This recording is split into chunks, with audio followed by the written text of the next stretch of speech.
প্রথমেই একটা কড়াইতে দিচ্ছি 20 থেকে 25টার মতো বাদাম। মিনিট খানেকের মতো কম আঁচে রোস্ট করে নিচ্ছি। চায়ের সাথে কিছু খেতে মন চাইলে বা বাচ্চারা কিছু খাওয়ার জন্য বায়না করলে ঝটপট তোমরা এই রেসিপিটা তৈরি করে নিতে পারো। বাদামগুলোকে ঠান্ডা করে একটা মিক্সিং জারে ঢেলে দিচ্ছি। একটু ভাঙা ভাঙা মতো করে ব্লেন্ড করে নিলাম। এখানে আমি 250 ml একটা মেজারমেন্ট কাপ ভরে সুজি নিচ্ছি। তারপর সুজিটাকে একটা বাটিতে নিয়ে নিলাম। গুঁড়ো করে রাখা বাদামগুলো দিয়ে দিলাম।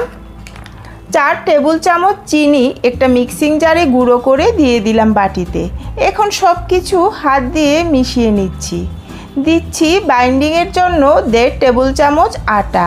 একটু মিশিয়ে নিয়ে দিচ্ছি 1 টেবিল চামচ সাদা তেল আর একটা ডিম। এখন সব কিছু খুব ভালো করে হাত দিয়ে মেখে নেব। ভিডিওটা ভালো লাগলে একটা লাইক করে দিও আর চ্যানেলটাকে সাবস্ক্রাইব করে দিও। খুব সামান্য জল দিচ্ছি, 2 থেকে 3 টেবিল চামচের বেশি জল দেওয়া যাবে না। তো মাখাটা হয়ে গেছে। এখন 10 মিনিটের জন্য ঢেকে রেখে দেব, এতে সব কিছু ভালো করে সেট হয়ে যাবে। 10 মিনিট পর ঢাকাটা তুলে নিলাম। মিশ্রণটা একটু আঠালো মতো হবে। এখান থেকে অল্প করে নিয়ে হাত দিয়ে একটা শেপ দিয়ে দেব। আমি এরকম শেপ দিলাম, তোমরা যে কোনো শেপ দিতে পারো তোমাদের ইচ্ছে মতো। একইভাবে আমি সবগুলো তৈরি করে নেব। তো এগুলো ভাজার জন্য আমি কড়াইতে তেল বসিয়ে দিচ্ছি।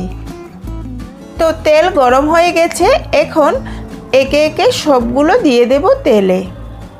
লো ফ্লেমে ভাজবো, আস্তে আস্তে লাল মতো করে ভেজে নেব।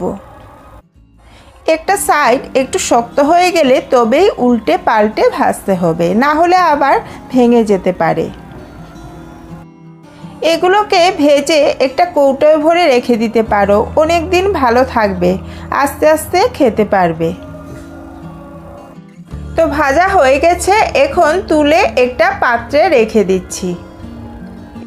এগুলোকে তোমরা ফ্রাইড বিস্কিটও বলতে পারো, ভীষণ ক্রিস্পি হয় আর খেতেও দারুণ।